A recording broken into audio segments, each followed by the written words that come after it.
ہر انسان کے ساتھ ایک محافظ فرشتہ پیدا کیا ہے، اور اگر وہ محافظ فرشتہ انسان کے ساتھ نہ ہو، شیاطین انسان کو ویسے مار ڈالیں، انسان کو قتل کر ڈالیں، اگر اللہ نے حفاظت کے لیے فرشتہ معمور نہ کیا ہو۔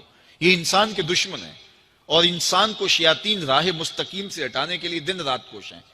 پھر یہ اتنا مکار دشمن ہے، ہر ایک کو ایک لاٹھی سے نہیں ہانکتا، اسے پتہ ہے کہ کس کو کیسے بھٹکانا ہے۔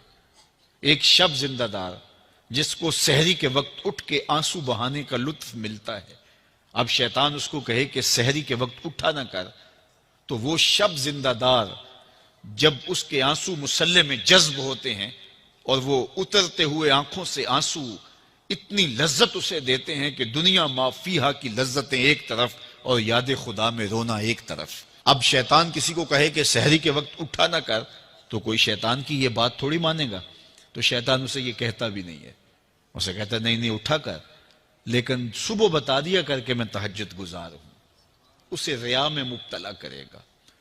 ایک شخص جس کی طبع میں فیاضی گندی ہوئی ہے، اب شیطان اس کو کہے کہ تو سخاوت نہ کیا کر، بخل کا درس دے، تو طبعاً جو سخی شخص ہے، جس کی فطرت کے اندر فیاضی ہے، تو وہ شیطان کی اس بات کو تو نہیں مانے گا۔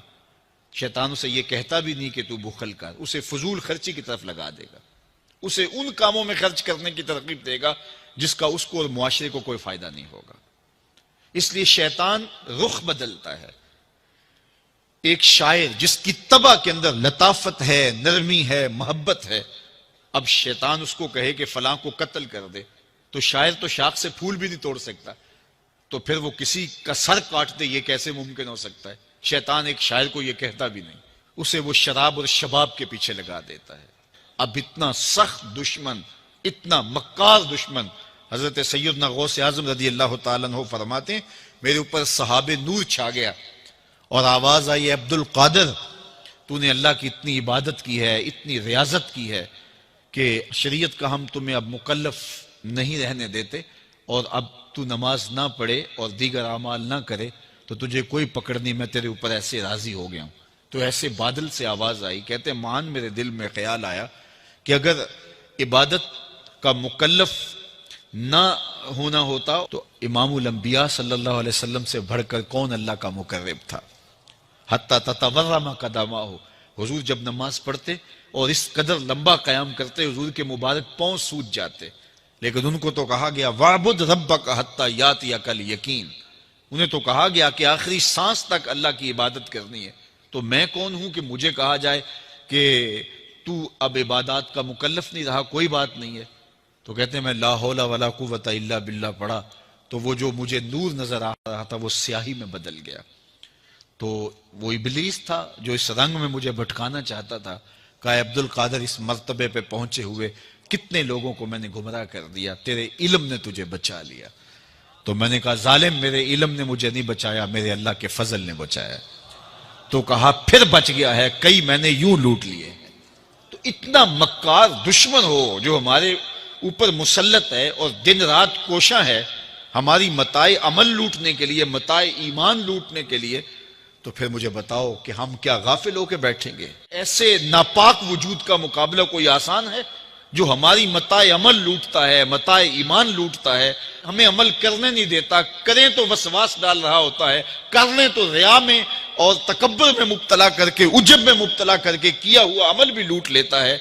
مجھے بتاؤ یہ کوئی جو ہے وہ سوکھا کام ہے کہ ہم مقابلہ کریں؟ اب ماہ سیام میں روزے سے بھوک بھی کاٹتے ہیں اور قرآن مجید کی تلاوت اور دیگر معمولات کے لیے ہمیں تنہائی بھی میسر آتی ہے، اور اسی طرح ہمیں روزے سے جو ہے وہ اپنی زبان کو کنٹرول کرنے کا درس بھی ملتا ہے۔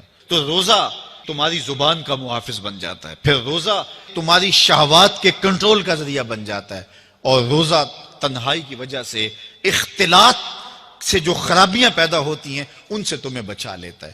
تو گویا ماہ سیام اللہ تعالیٰ کی رحمتوں کا ایک روپ ہے، اور یہ ایک مہینے کا تربیتی کورس ہے جس کے ذریعے سے ہم اپنے باطن کی صفائی کر سکتے ہیں اور اندر کی غلاستیں، اندر کے میل کچیل مٹا سکتے ہیں۔ ارشاد فرمایا جو اللہ سے ڈرے اللہ اس کے لیے راستے کھول دیتا ہے، اور اللہ اس کو وہاں سے دیتا ہے جہاں سے اسے گمان بھی نہیں ہوتا۔ وَمَن يَتَوَكَّلْ عَلَى اللَّهِ فَهُوَ حَسْبُهُ، اور جو اللہ پر بھروسہ کرے اللہ اس کے لیے کافی ہو جاتا ہے، اس کی ضروریات کا وہ خود کفیل ہوتا ہے، اور اس کے کام اس کے ذمہ کرم پہ ہوتے ہیں، کو ہو کے دیکھے اس کا۔ تو جو اللہ سے ڈرے اللہ اس کے لیے راستے بناتا ہے۔ حضرت عوف بن مالک رضی اللہ تعالی عنہ الاشجعی حضور کی خدمت میں حاضر ہوئے اور عرض گزار ہوئے کہ میرا بیٹا سالم مشرکین کی قید میں ہے اور میں فاقوں کی حالت میں ہوں، تو فرمایا آل محمد کے پاس ایک سیر جو ہیں، بس اس کے علاوہ ہمارے پاس بھی کھانے کے لیے دنیاوی اسباب نہیں ہیں۔ کہا صبر کرو اور اللہ سے ڈرو، اور لا حول ولا قوت الا باللہ کثرت کے ساتھ پڑھو۔ یہ ایسا وظیفہ ہے، ایک حدیث پاک میں آتا ہے کہ یہ 99 بیماریوں کا علاج ہے، اس میں سب سے کم درجے کی بیماری ہم اور غم ہے، یہ دکھوں کا مداوع ہے، مشکلات کا علاج ہے، اور یہ وظیفہ میرے حضور نے بتایا۔ حضرت ابو ذر غفاری رضی اللہ تعالیٰ عنہ کو حضور نے 5 چیزیں بتائی تھیں، ان میں سے 5ویں چیز یہ تھی کہ ابو ذر کثرت کے ساتھ لا حول ولا قوت الا باللہ پڑھا کرو۔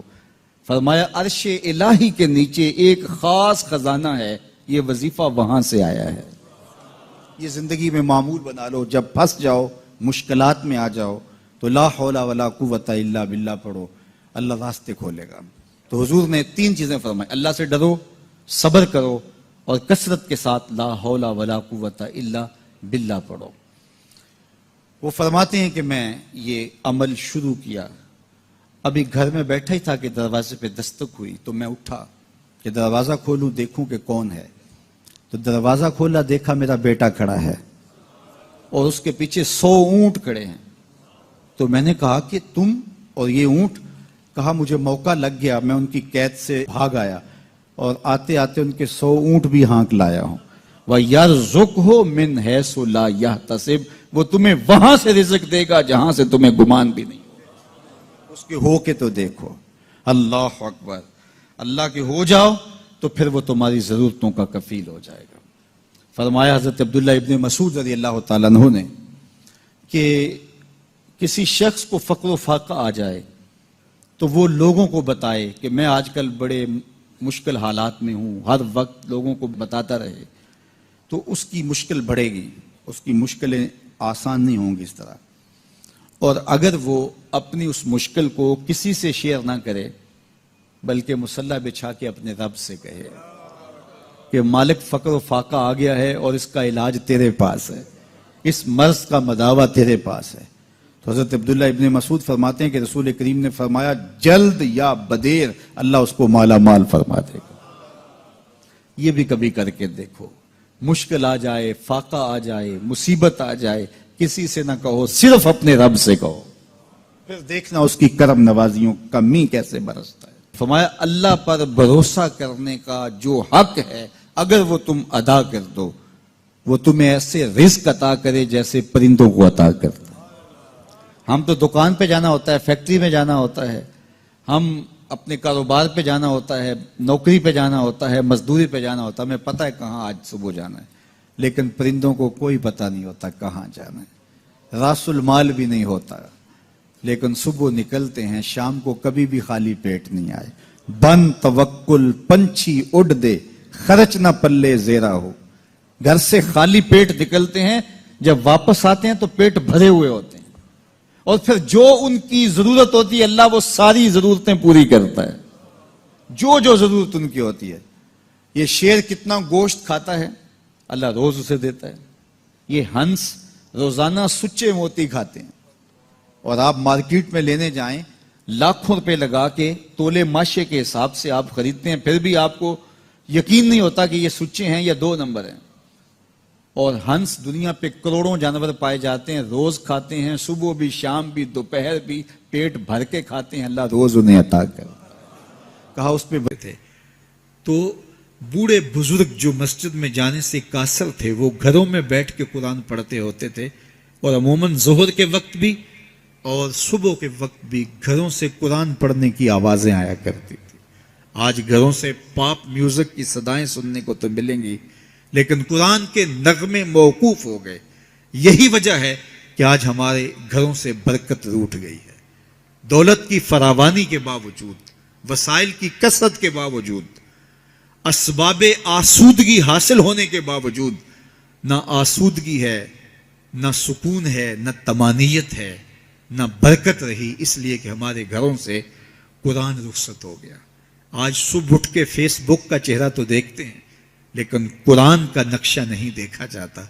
تو برکت کے قافلے گھروں سے رخصت ہو گئے اور گھر برکتوں اور رحمتوں سے خالی ہو گئے. آج بھی اگر ہم نے گھروں میں برکتوں کو واپس بلانا ہے، رحمتوں کو اپنے گھروں میں واپس لانا ہے، تو قرآن مجید کی تلاوت کو اپنے معمولات میں شامل کر لیجئے گا. پھر گھر میں آسیب کا سایہ نہیں ہوگا، ٹونا اور جادو نہیں ہوگا. پھر کسی بابے اور ملنگ کے پاس جا کر کے آپ کو اپنے مسائل نہیں بتانے پڑیں گے. آپ کے گھر میں قرآن ہے، سارے دکھوں کا علاج اسی مرشد کے پاس ہے. ساری مصیبتیں اور ساری مشکلیں اور سارے مصائب اسی قرآن کے دامن سے دور ہوتے ہیں اور اسی قرآن سے وابستگی سے گھر میں برکتیں اترتی ہیں.